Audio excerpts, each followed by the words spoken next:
Pronto, gravando. Então, vamos lá. Página 520, número 1. A gente vai assinalar as alternativas corretas. A primeira alternativa, ele pergunta, né? Ele afirma que a magnetita é um ímã natural. E quando eu expliquei sobre essa aula, né, eu cheguei a comentar sobre a magnetita. Então, 1 é verdadeiro. 2. Fragmentos de ferro aderem acentuadamente às regiões extremas de um ímã, em forma de barra. E aí, pessoal, é verdadeiro ou falso? Botei verdadeiro aí. Isso aí, né? A gente tem uma... Aqui nem mostra, né? Eu acho que ele mostra... ele mostra assim. No início do capítulo, quando ele fala polos de um ímã, você vê que os fragmentos, né? Eles ficam mais acentuados nos extremos. Aqui, ó. Né? Aqui demonstra essa afirmação, tá? Então, 2 também é verdadeiro. 3. A Terra se comporta como se fosse um enorme ímã. O eixo desse ímã não coincide com o eixo de rotação da Terra. Então, a gente já falou sobre isso, né?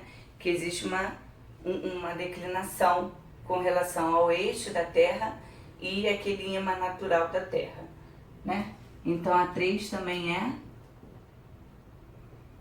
verdadeiro. A 4. Se ocorre repulsão entre dois polos de dois ímãs, pode-se afirmar que esses polos são dois polos nortes. E aí, é verdadeiro ou falso? Hein? Falso. Por que é falso?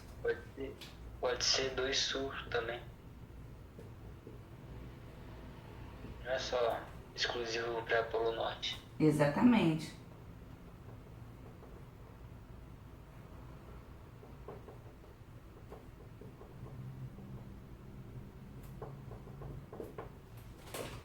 Então, bem tranquilinho, esse é o número 1, né?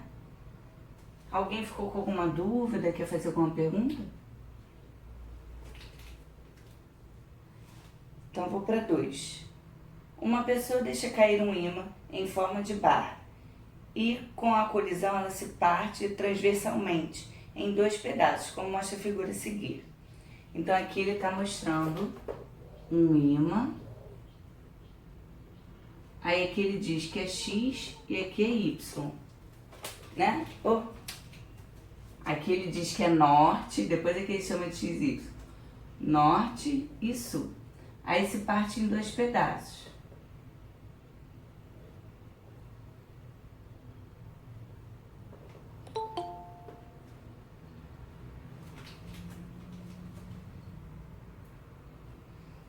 Aí aqui é o norte e aqui vai ser o sul, né? Aí ele quer saber, basicamente, ao tentar aproximar os pedaços, a pessoa nota que eles se repelem. Assinale os itens que apresentam os possíveis extremos que foram aproximados. Então, na verdade, é como se a gente quisesse saber, né, o X e o Y.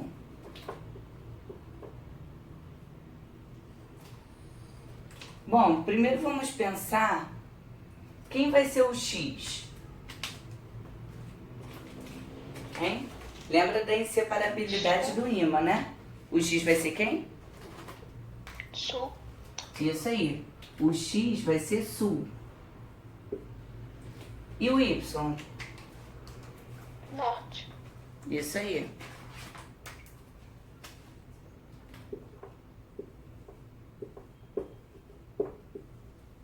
Porque os extremos, eles permanecem os mesmos.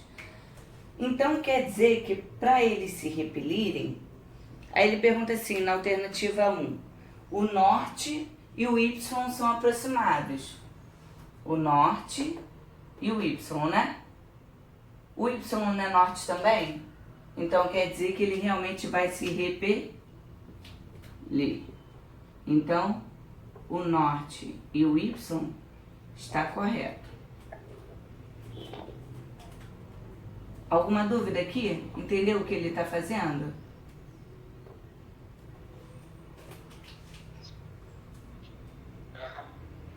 Então tá. Aí depois ele fala que o sul é aproximado do X. Aí você tem que ver o que o X é. O X é sul também. Então sul com sul, realmente eles vão se repetir.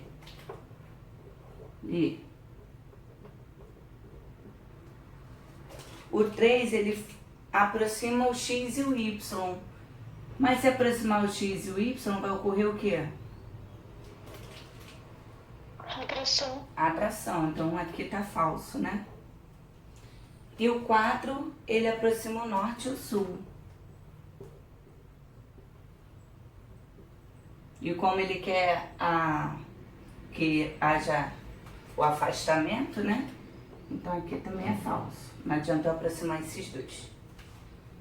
Tranquilos? Bem facinho, né?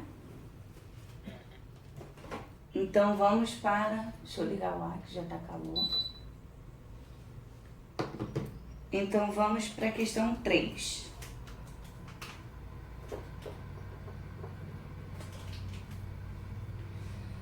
Considere dois ímãs, A, B e C, D. Então eu tenho aqui dois ímãs.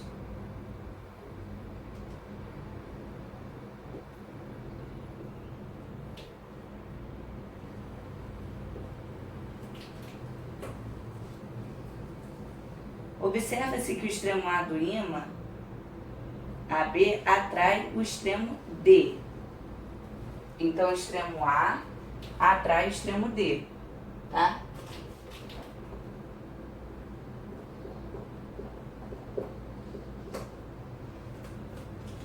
Então, você já sabe que eles vão ter o quê? Polos opostos, né? Sendo C um polo sul, então ele diz que o C é sul. Identifique os polos A, B e D. Então vamos lá. Se o C é sul, o D só pode ser o quê? Norte, né?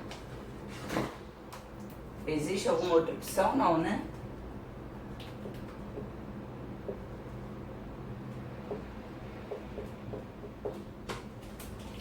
Se o D é norte e o A atrai o D, é porque o A é o polo oposto. É sul. Então aqui também vai ser sul. Matéria gostosinha, né? E se o A é sul, o B só pode ser o norte. Norte. Tá dando pra enxergar aí o de laranja?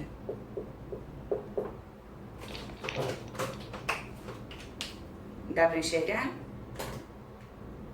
Olha, pra mim a imagem tá ruim, mas eu acho que é minha internet, então... Ei, pessoal. Pra mim aqui dá pra ver, mas eu vou evitar o laranja.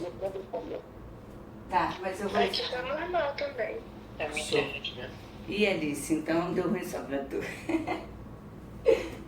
Poxa. Ó, então essa parte aqui ela é bem básica, né? Bem simples. É só ter atenção para não se confundir, né? Agora a gente vai para a questão número 4. Qual é a página?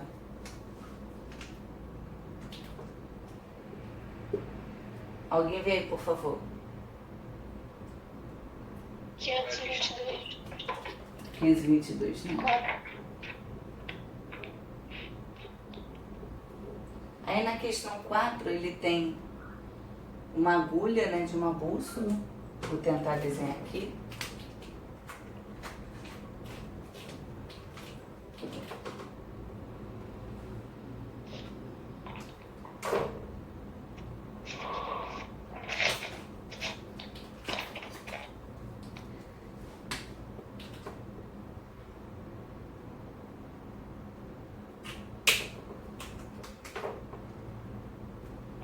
B, sul e norte.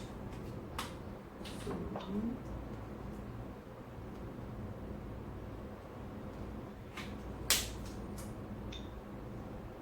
norte.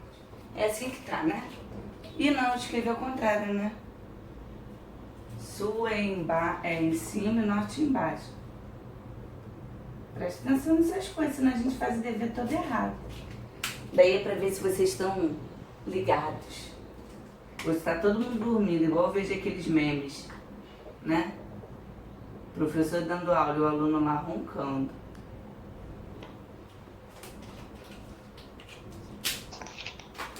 Então vamos lá. Ao ser colocado em um ponto P de um campo magnético, uma pequena agulha magnética se dispõe como mostra a figura. Represente o vetor campo magnético B no ponto P. Bom, o vetor campo magnético, ele sempre vai ter a direção e o sentido do norte da agulha magnética. Então, se o norte está apontado para baixo, esse vetor campo magnético, ele também vai estar apontado para baixo. Então, é só isso aqui, ó. Prontinho, esse roxo aqui é o vetor campo magnético. Ele segue a orientação do norte da agulha magnética. Ficou alguma dúvida? A 4 é só fazer isso. Professora, Oi? eu tenho que desenhar ele em cima da agulha ou eu posso desenhar do lado sem algum problema? Não vejo problema não. Mas você vai ver que geralmente ou ele pega em cima do norte ou ele pega da pontinha do norte para baixo. Mas, por exemplo, quando na questão 5, quando eu tenho 2 ímãs, né? O ideal é que você desenhe sobre o ponto P. Tá entendendo? Porque é uma composição. Tá? Beleza, obrigada. Beleza. É porque, na verdade, aqui a gente parte do ponto P. E como o ponto P tá aqui no meio, por isso que ele ficou assim em cima da agulha, tá?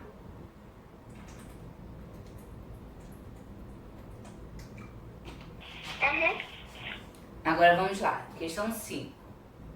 Para os casos indicados abaixo, represente o vetor campo magnético B no ponto P.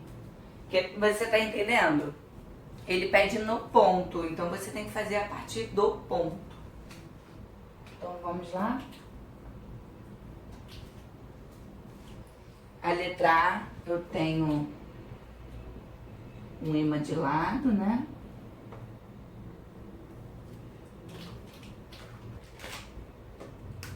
Aí tenho sul, norte e um ponto P aqui do lado.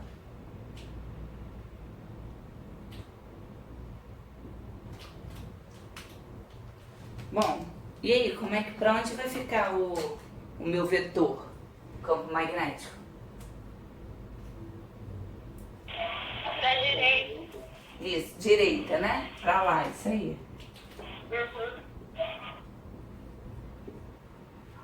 Só isso, né? Bem facinho também. Agora vamos para a letra B. Eu tenho um ímã assim, né? O ponto P tá em cima. Aí eu vou ter o sul.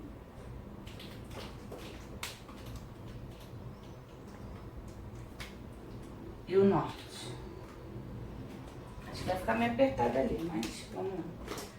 Bom, aí como é que vai ficar aqui, ó? O campo magnético, o vetor campo magnético. Pra onde? Pra baixo. Pra baixo, isso aí.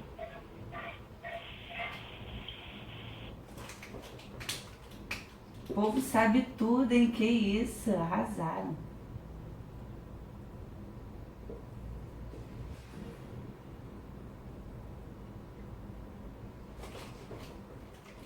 Agora a letra C é a composição de 2 ímãs, né? Então, se eu tenho 2 ímãs, eu vou ter um influenciando o outro. Então vai ter tipo um vetor resultante, tá? Sempre que eu for vetor e eu tiver 2, eu vou ter um vetor resultante.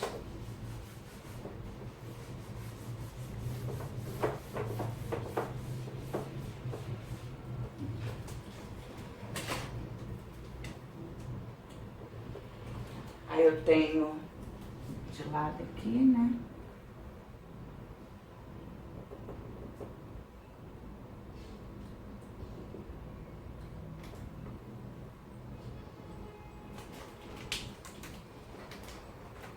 Sul norte.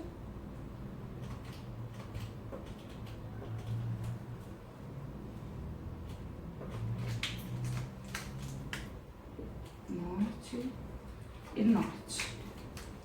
Bom, então vamos lá.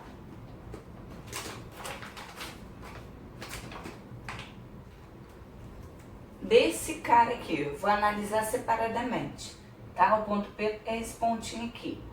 Nesse cara aqui, para onde vai ficar o campo magnético dele? Pra direita. Para a direita.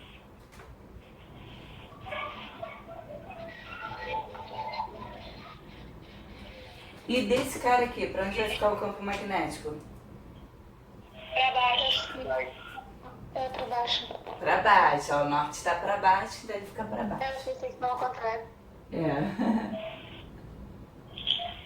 Tá meio torto aqui minha setinha, mas tá dando para entender, né? E, consequentemente,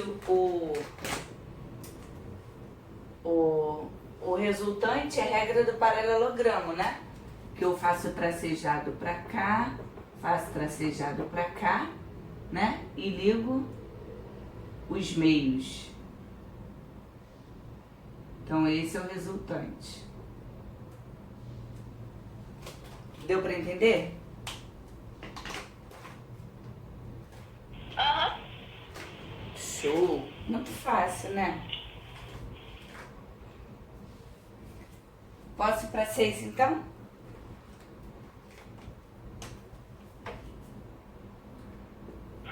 Pode. Um professor de eletricidade realizou em sala de aula o seguinte experimento.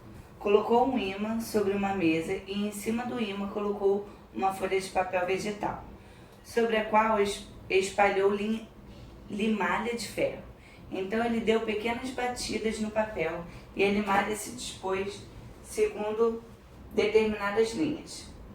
O professor explicou que cada limalha de ferro se magnetizou e passou a se comportar como uma pequena agulha magnética e pediu aos alunos que explicassem o que representam as linhas obtidas.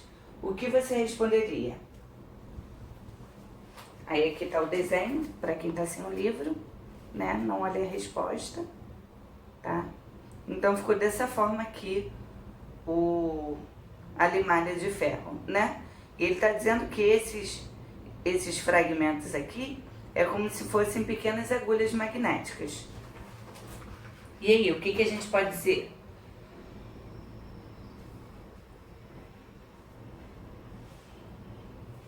Hein? Alguém? São as linhas de indução do campo magnético. Exatamente. Se comportam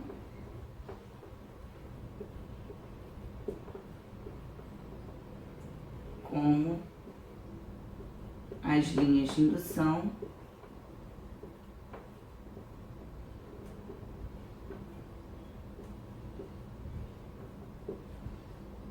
do campo magnético.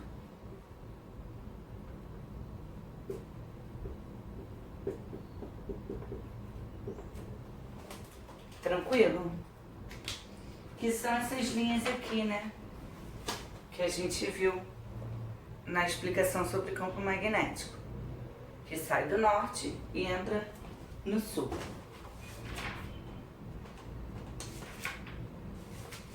Bom, aí agora é a partezinha que talvez, né, alguns tenham tido dificuldade por utilizar a regra da mão, né, principalmente quando são dois, né, que a gente vai estar corrigindo. Qual que é a página, por favor? Agora é a questão 7. 524.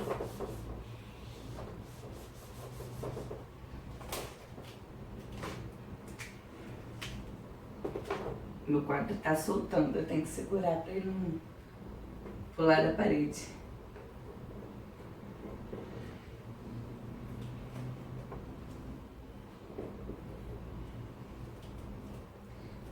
letra A.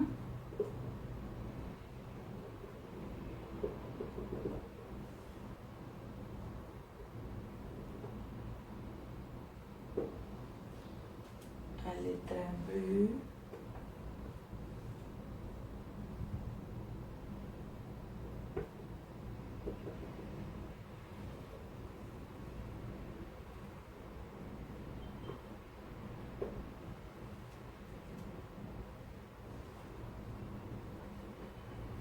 A letra C.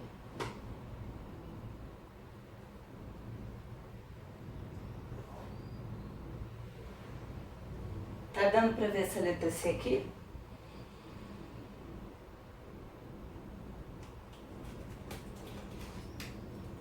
Deu pra enxergar tudo? Aqui tá. Show. Pra mim dá. Então, simbora. Bom, qual regra vocês estão preferindo fazer? A da mãozinha, né? Deixa eu pegar a mão direita antes que eu erre. A da mãozinha ou a regra do tapa? Hein? Vai, gente, fala aí. Do tapa? Então vamos fazer pela do tapa, né? E como é que funciona a regra do tapa? Quem fala aí?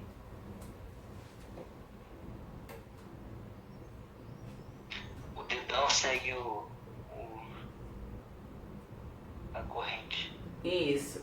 Então o dedão segue a corrente, aí eu ponho o I no meu dedão, né? E a ponta do meu dedo aponta para onde? Pro ponto, né? E o campo vai ser a palma da minha mão, vai ser para onde eu vou dar o tapa. Então vamos lá. Eu tenho o I saindo, né? Se o I tá saindo, ó, o I tá saindo. Mas o meu ponto P tá lá em cima. Então meu tapa vai ser para onde? Para a esquerda, né? Então, ó, o I tá saindo, ponto P em cima e o tapa vai para lá. Então quer dizer que o meu campo, né? Ele vai estar dessa forma aqui. Alguma dúvida aqui, gente?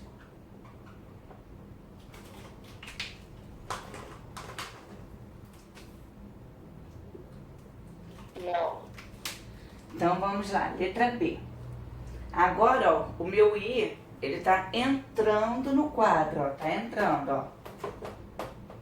O meu ponto P tá aqui, ó, já posicionei certinho. Então quer dizer que no ponto P, o meu campo magnético vai estar o quê? Olha para onde eu vou dar o tapa, pra cima, né? Então aqui, por todos os pontos P eu tive que trocar de lugar, né? Pra não ficar em cima.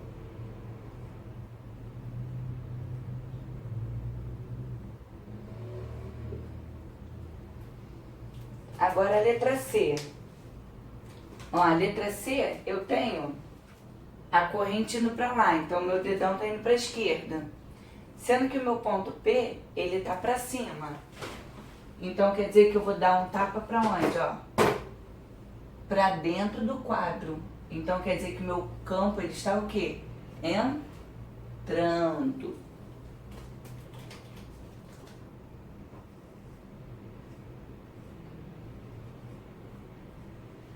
Alguma dúvida até aqui?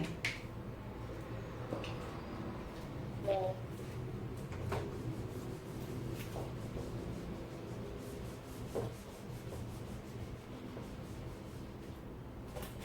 Agora vamos para a letra D. A letra D, eu tenho uma corrente para lá, né? O ponto P tá embaixo.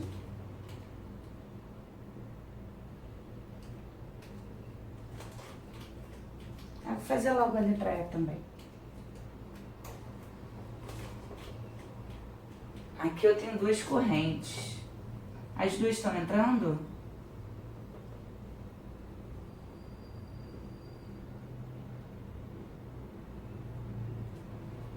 Cri, cri, cri. Então, tava falando botada aqui, igualmente hoje. Aí quando eu tô assistindo a aula eu também às vezes esqueço que eu respondendo, batendo papo e tudo com a professora e ela não tá nem me ouvindo.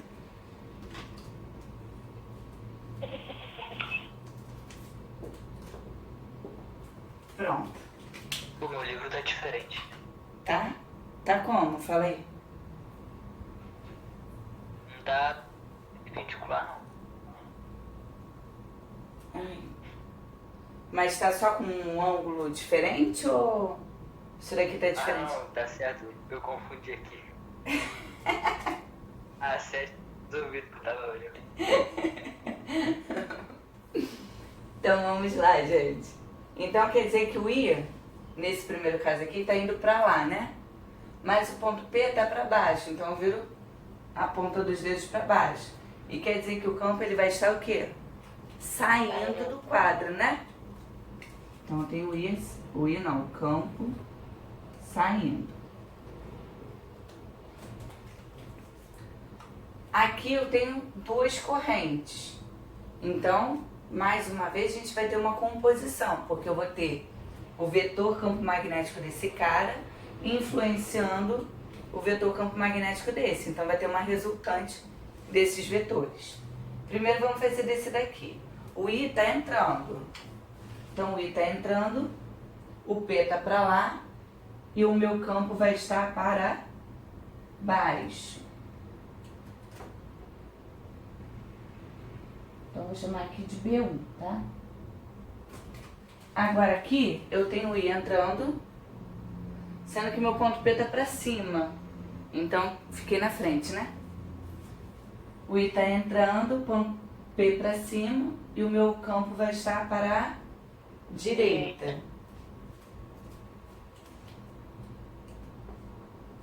Que eu vou chamar de B2. Aí como é que vai ficar a resultante desse? Regra do paralelogramo, né? Tracejo do lado de cá, tracejo do lado de cá. E a resultante, eu ligo os meios.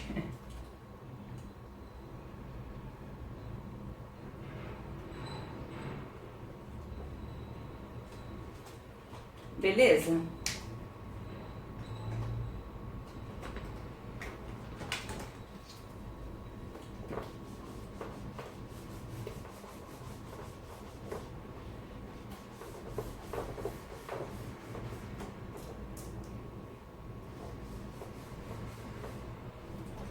Agora vamos para a questão 8. A 8 é, na verdade, você tem que ver qual correspondência que vai estar correta, né? Eu te daí 3 opções. Então vamos lá. Pequenas agulhas magnéticas são colocadas nos pontos P1 e P2 do campo magnético, originado da corrente elétrica I, das 3 situações indicadas abaixo. Qual representa as posições corretas das agulhas? Expresse a ação do campo magnético terrestre. Então, a primeira opção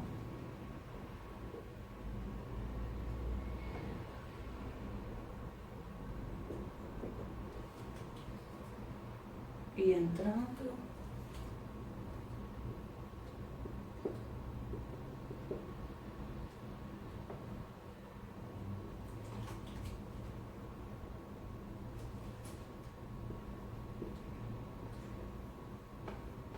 vou desenhar os 3 aqui.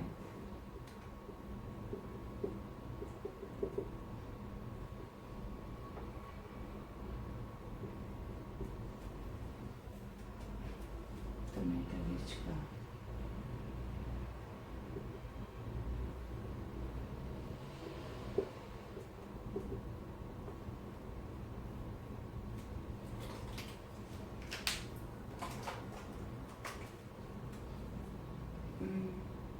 Aqui é norte, né? Aqui é norte. Aí aqui é sul. Sul. Norte, norte. Bom, então vamos para a questão 8. A gente tem que ver em qual a corrente elétrica realmente vai estar entrando, né? Então vamos pensar aqui, ó. ou melhor, né, em qual os pontos estão representados de forma correta. Então, para um ponto P do lado de cá, se eu tenho a corrente entrando, né, aí eu tenho que virar o ponto P para o lado de cá, então quer dizer que meu campo vai estar subindo, né? E é o que ocorre aqui. Vamos lá, para onde é o campo? Não, né? Porque o campo B aqui, ele vai estar para esquerda, né? Então esse daqui eu já sei que está errado, tá? Então vamos lá. Entrando, ponto P para lá. Então aqui eu vou ter um campo subindo, realmente, né? Então aqui está representado de forma correta. Eu vou ter aqui, ó, o B1. Seguindo norte, tá? E do lado de cá, né? Aí eu tenho que virar o ponto P pro lado de lá agora. Então aqui eu vou ter um campo para baixo. Então aqui eu tenho B2.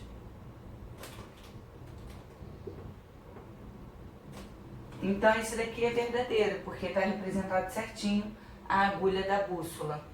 Deu para entender o que a questão queria? Vamos ver aqui a letra C. Então essa daqui está correta. Então a gente marca um X aqui, ó. Vamos confirmar a letra C, se está certo ou errado. Eu tenho o campo, a corrente entrando, um ponto P do lado de cá. Não, né? A gente sabe que aqui, para o meu campo estar subindo, a agulha do norte ela deveria estar para cima. E ela está para baixo. E o lado de cá, né? Mesma coisa, ó. Eu teria que estar com o norte para baixo, porque meu campo está descendo. Deu para entender essa questão 8? Deu. Tá, então agora vamos para a 9.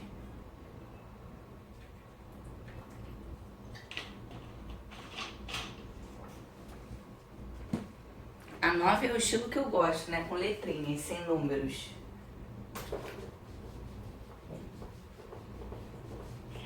Errou dos seus alunos. Oi? Você errou dos seus alunos, a questão que você mais gosta. É isso aí. Incrível, é sempre assim.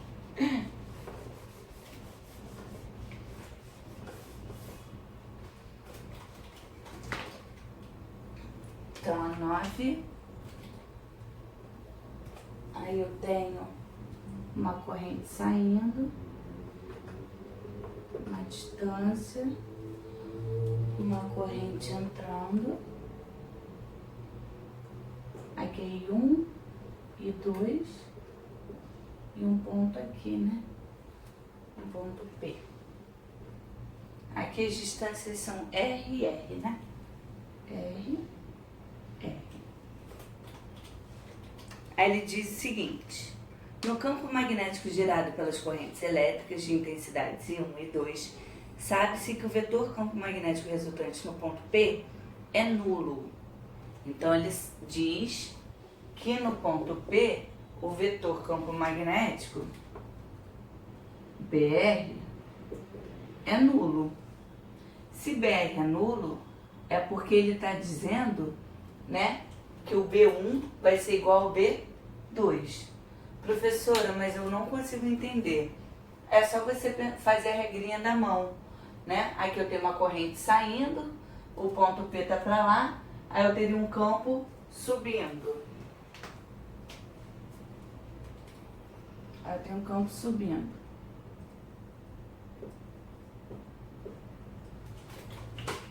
Aí para o B2, eu tenho a corrente entrando, o ponto P ali, então eu vou ter um campo magnético descendo, né?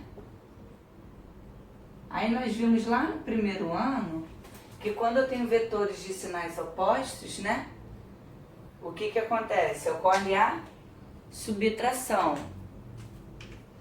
Aí eu vou ter que o vetor resultante é igual a B1 menos B2, não é? Sendo que lá no enunciado ele diz que o resultante é 0. Então 0 é igual a B1 menos B2. Bom, matematicamente eu jogo B2 para lá, né? Então quer dizer que B2 é igual a B1. Professora, eu tenho que fazer tudo isso? Não. Quem já entende que quando eu tenho um resultante nulo, é porque elas estão em equilíbrio, você já pode concluir direto que o campo B1 vai ser igual ao campo magnético B2. Tranquilão? É só pra gente aí dar uma relembrada lá no primeiro ano. Bom, aí ele pergunta qual é a relação entre as correntes I1 sobre I2.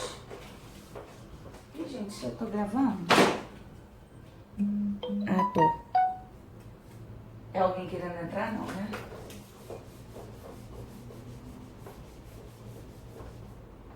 Ele quer a relação I1 sobre I2. Bom, qual que é a fórmula do campo magnético quando eu tenho... Tem que usar o preto mesmo. Qual que é a fórmula do campo magnético quando eu tenho condutores retilíneos? B é igual... Vamos lá, pessoal, qual é a fórmula? μ0... Aqui de mim, né? Isso, μ0... Ih, tá ruim esse piloto. É.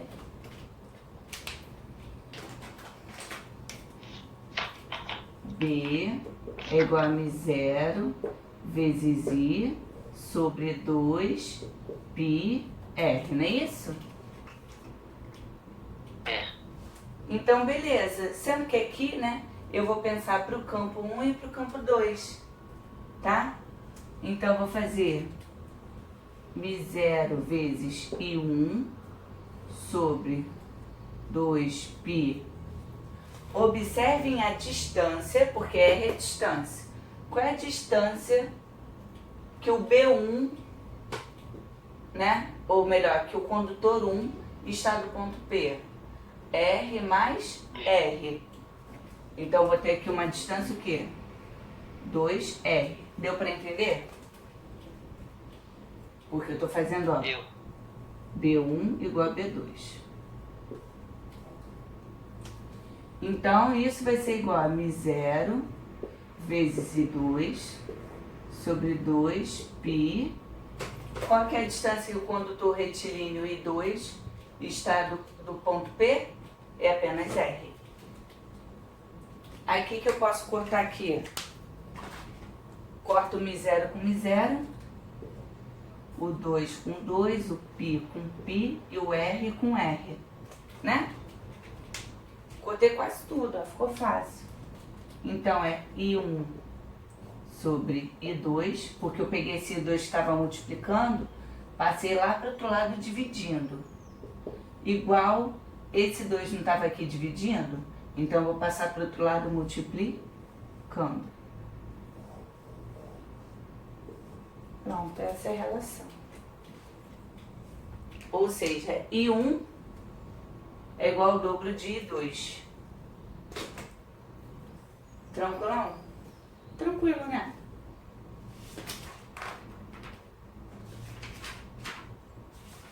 Agora a gente já tá aqui finalizando, né? Vê, por favor, qual é a página pra eu anotar aqui? 529.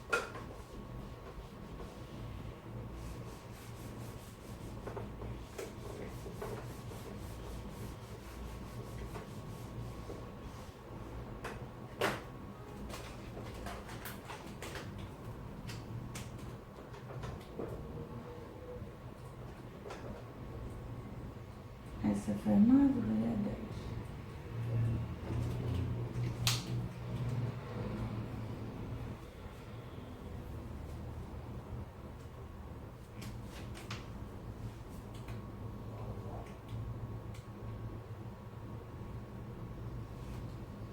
Três R, né?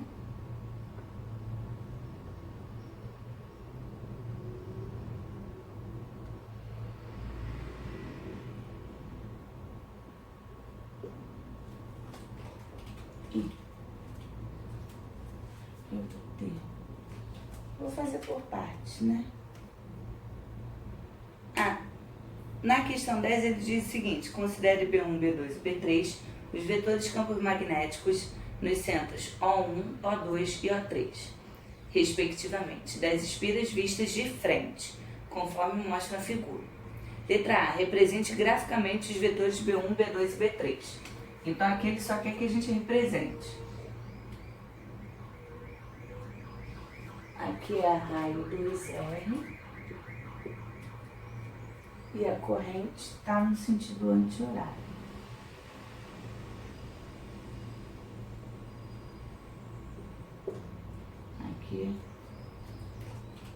Aqui é o O1. E depois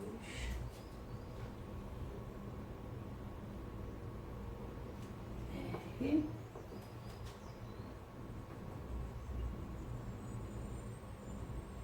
Isso, de 2. Pronto, tá dando pra enxergar? Tá, né? Então, primeiro a gente vai representar graficamente. Vou botar aqui em cima, represente graficamente.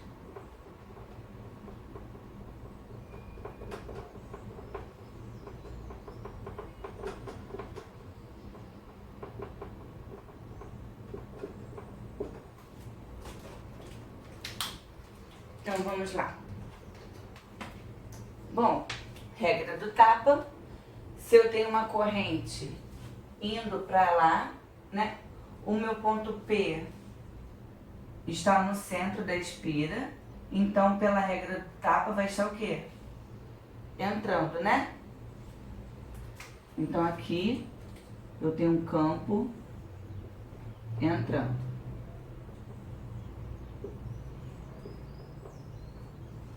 Beleza? Aqui eu tenho uma corrente, ó, no sentido anti-horário. Um ponto P no centro da espira, eu vou ter uma corrente o quê? Uma corrente não, desculpa, um campo saindo, isso aí. Então aqui é o B2. Aqui, se a gente for observar, né, vai ter a mesma orientação. A única diferença é que está mudando a quantidade da corrente e o raio, né? Então, mas a representação gráfica ela não muda. Toda vez que eu tiver uma espira com a corrente no seu sentido horário, eu vou ter um campo entrando. E quando eu tenho uma espira no sentido anti-horário, eu tenho um campo saindo. Então aqui a gente vai ter um campo entrando.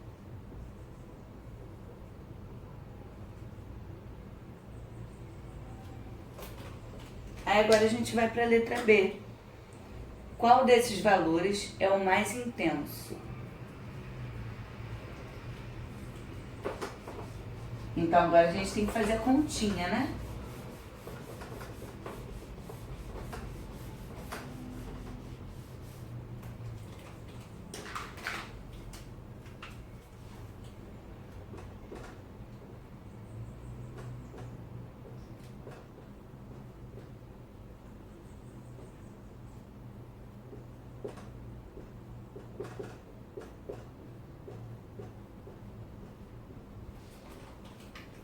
Bom, então vou fazer o seguinte.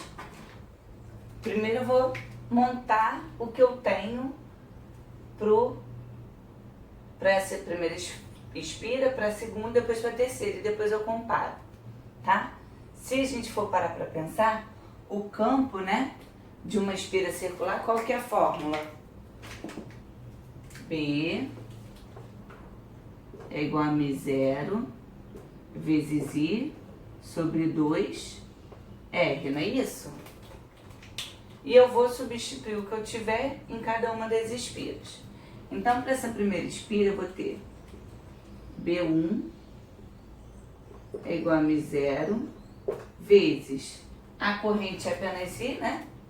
Isso. I sobre 2. O R, na verdade, aqui, ele vale quanto? 3R. Então, a ideia é sempre a gente tentar voltar à fórmula original. Então, se eu pegar esse 3 e jogar ele para frente, né? Aqui na frente do 2, eu tenho μ0 vezes i sobre 3 que multiplica 2r. μ0 vezes i sobre 2r não é um campo normal? Então preste atenção. Vai ficar assim, ó. B1.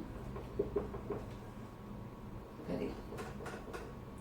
1/3 de μ0 vezes i sobre 2r, né?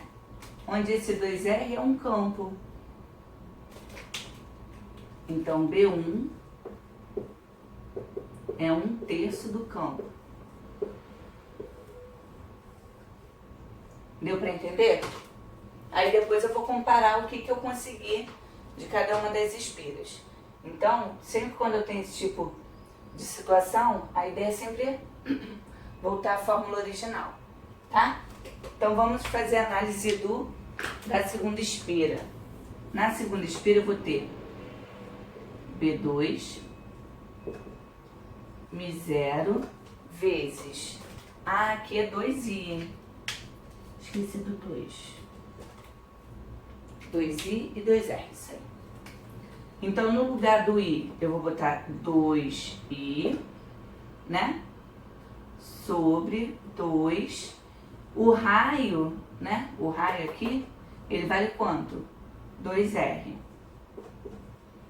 Então, se eu simplificar, ó, esse 2 com esse 2, eu não volto a ter a fórmula μ0 vezes i sobre 2r, ó. Então, quer dizer que o campo B2 é um campo magnético, né? B, tá? E agora vamos pensar no 3. No terceiro aqui, ó.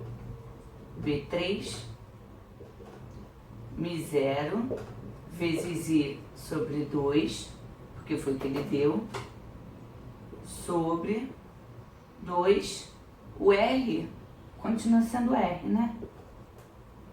Então, repete a primeira, multiplica pelo inverso da segunda. B3 é igual. Esse meio aqui eu vou jogar lá pra frente, tá?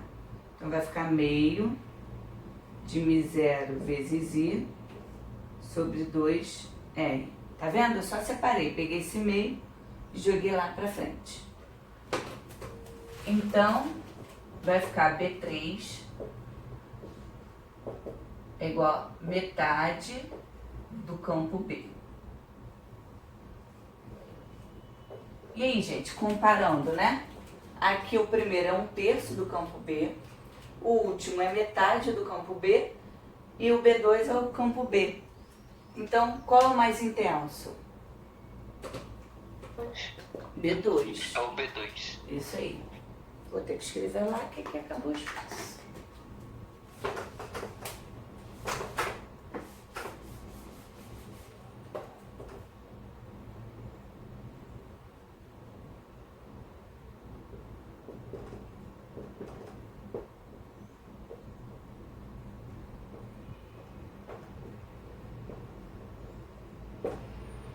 Prontinho, só isso.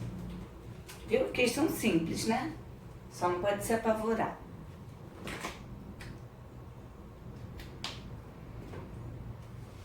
Agora vem a 11. Eu passei todas, não foi? Ou teve alguma que eu não passei? A 12 tu não passou. A 12 eu não passei, não? Tá, mas depois quem quiser fazer a 12 vai seguir mais ou menos o mesmo raciocínio dessa, tá?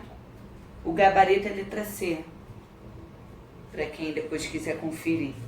A 11 eu passei, né? Passou. Tá, então vamos fazer a 11.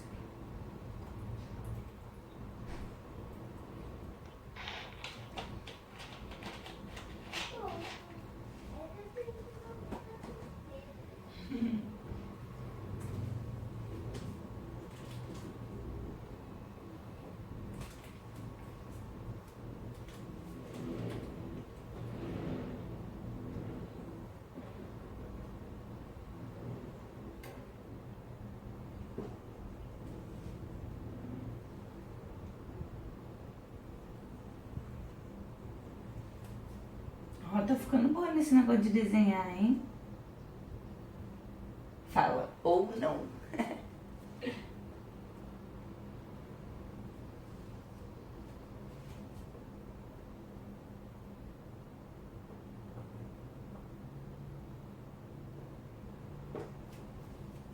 Acho que é isso, mais ou menos, né? Olhando bem de longe ou não, né? Então, vamos lá. Um fio retilíneo e uma espira circular de raio R e o centro O são percorridos por correntes elétricas de intensidades Izão e Izinho. Então eu vou trocar aqui para não confundir.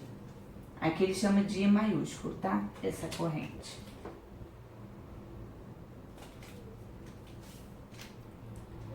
Respectivamente. A espira e o fio encontram-se no mesmo plano e tangenciam, como mostra a figura. Essa figura é linda aí. Com os sentidos indicados para as correntes elétricas, é possível que o campo magnético resultante no centro O seja nulo. Então ele está perguntando, né, se o campo resultante ele pode ser nulo. Em caso afirmativo, qual deveria ser a relação e, né, se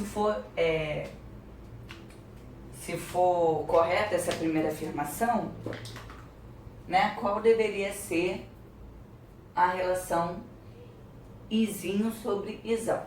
Então, primeiro, para que o campo ele seja nulo, o que eu preciso que ocorra ali? Qual é a condição? Fala aí. A força resultante tem que ser zero do campo. Sim, mas graficamente falando, eu Tem preciso... que entrar e sair. Isso aí, eu preciso que eles sejam opostos. Sendo que na espira eu só consigo que o campo ou esteja entrando ou esteja saindo.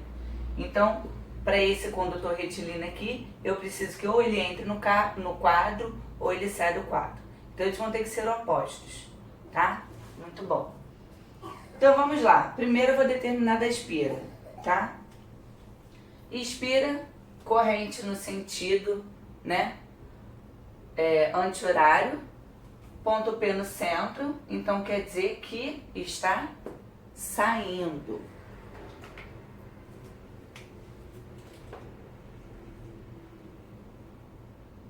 Então vai estar saindo. Agora vamos fazer o condutor retilíneo. Bom, o condutor retilíneo, eu tenho a corrente indo para lá, né? Aí eu vou pensar no ponto P lá dentro da espira, porque eu quero ver a resultante ali.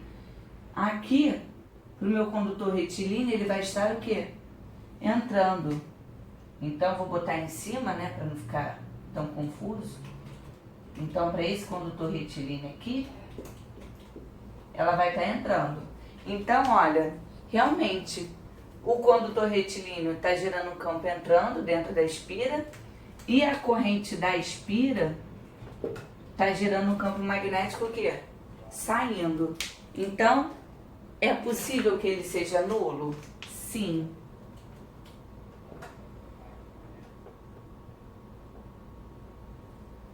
E agora a gente vai pensar na relação Izinho sobre Izão. Porque isso só dá para pensar, né? Se isso aqui fosse verdade. Por que eu posso pensar quando isso é verdade? Porque eu vou ter o campo magnético do condutor retilíneo igual ao campo magnético da espira circular. Então eu vou fazer assim, ó, B1 igual a B2, né? Pela condição que a gente tinha visto na outra questão. Então, eu estou considerando o condutor retilíneo, tá? Ou vocês... É melhor considerar na ordem, né? Então, eu vou ter Mi0 vezes Izão sobre 2 Pi Rzinho, né? Sendo que o Rzinho aqui é o próprio raio da circunferência, né? Da espira circular. Então, eu vou chamar de Rzão mesmo, tá? Isso vai ser igual a Mi0 vezes Izinho sobre 2 R, tá? Porque a distância é apenas R. Bom, o que eu posso cortar aqui, gente? 1 com 1, 2 com 2. E mais o quê? Tem mais um.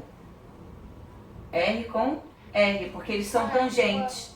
Então quer dizer que quando a corrente está aqui, né? A distância ela é a mesma, tá? Show? Bom, agora é só arrumar isso aqui, né?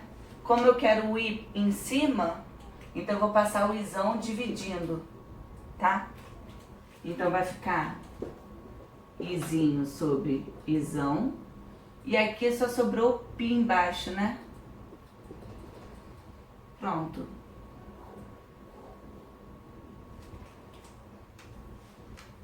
Alguma dúvida?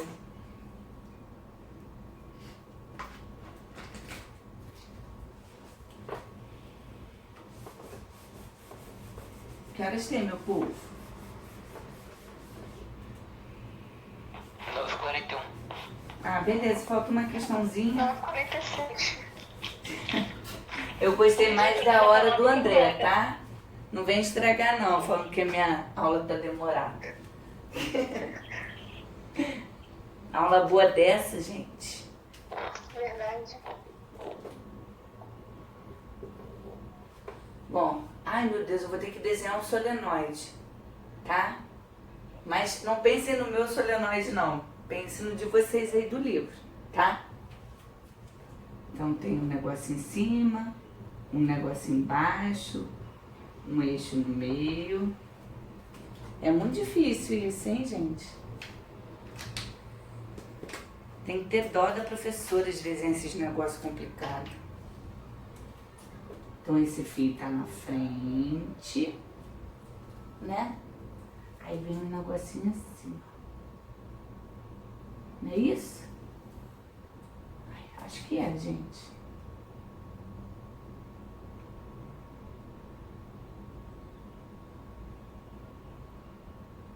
Eu não sei por que eu não começo da linha, né?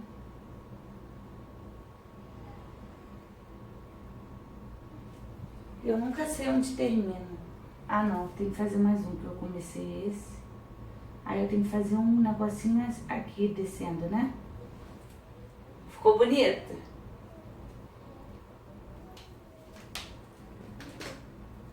Fala, gente, ficou bonito, não ficou? Lindo, Me maravilhoso. engana, isso aí. Eu gosto de ser enganada. Aí aqui, olha que sem vergonha, ele coloca, ó, um resistor, né?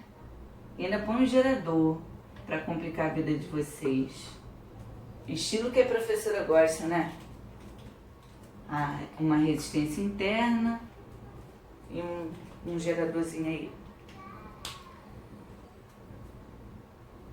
Então vamos ao enunciado. Ah, tem um ponto P aqui no meio.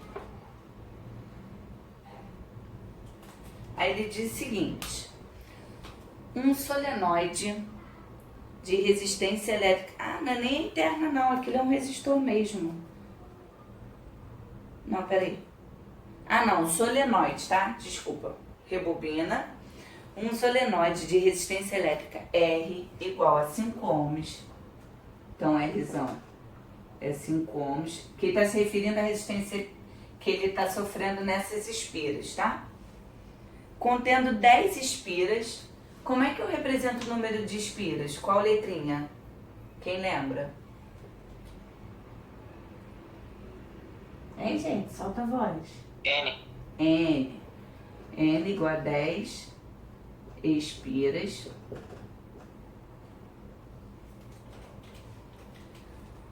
Por centímetro. Ó, isso aqui é por centímetro, hein? Então a gente já sabe que a gente vai acabar mexendo naquilo ali, né? É ligado a um gerador de força eletromotriz 12 volts. Então, tem um espaço aqui. Epsilon igual a 12 volts. E resistência interna 1 ohm. Sendo μ0 4π vezes 10 a menos 7. Então, olha, observe isso daqui, ó. μ0 é 4π vezes 10 a menos 7. Tesla vezes metro por ampere. Então, se esqueci o nome.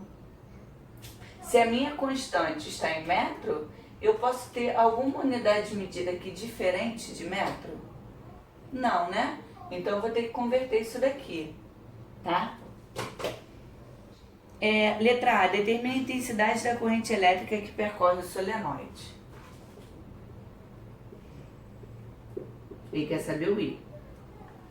E como é que a gente calcula esse I aqui? Eu preciso pensar que é um solenoide? Não, né? Eu posso apenas voltar lá naquela formulinha lá em gerador que nós vimos, que era qual? Solta a voz aí.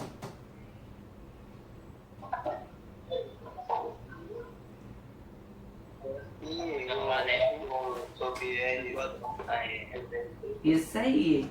I igual a epsilon de Rzão mais Rzinho. Tá? Porque todos esses valores aqui, eles foram dados no enunciado.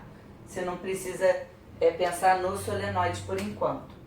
Então, vai ficar I é igual a 12 dividido por 5 mais 1. Então, I vai ser 12 dividido por 6, I igual a 2 amperes. Bem facinho até aqui, né? Na letra B, ele quer a intensidade do campo magnético dentro do solenoide. Então, agora eu tenho que pensar que ele é um solenoide para poder fazer esse cálculo do campo magnético. E como é que é a fórmula do campo magnético do solenoide? Mi0. Vamos, gente? N sobre L vezes I. Isso aí. Bom, mas aqui, né? Observe que eu tenho o Mi0, que é a nossa constante em metro, e vou ter o número de espiras por centímetro. Então, tem que converter, né? Eu sei que centímetro é igual a 10 a menos 2 metros. E como o centímetro está no denominador, né? Então, eu vou ter o quê?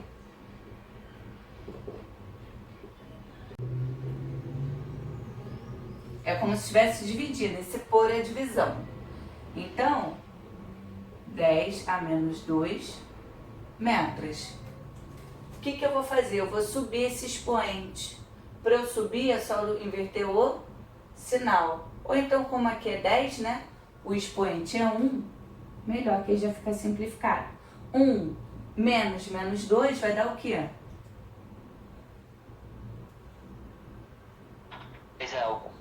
Isso aí, espiras por metro. Então, eu tenho 10 ao cubo, né? 1000 espiras por metro, tá? Então, tenham atenção a esses detalhes. Ainda mais com a nossa prova objetiva agora. Eu vi gente errando bobeirinha. Então, aqui a gente vai ter P, né? 4π vezes 10 a menos 7, vezes 10 ao cubo. Preste atenção que a minha resposta, ó, 10 ao cubo espiras por metro. Então, o meu L aqui, que é o comprimento, eu já estou te dizendo que é por metro. Então, eu não preciso escrever o L, tá? Esse N aqui já é um N sobre L. Deu para entender? Ficou alguma dúvida nessa explicação? Foi, né? Deu. Show. E aí, a gente achou aqui na letra A que é 2 amperes. Então, 2 vezes 4 vai dar 8. Pi. Menos 7 mais 3 vai dar menos 4. E a unidade de medida de campo é Tesla. Beleza?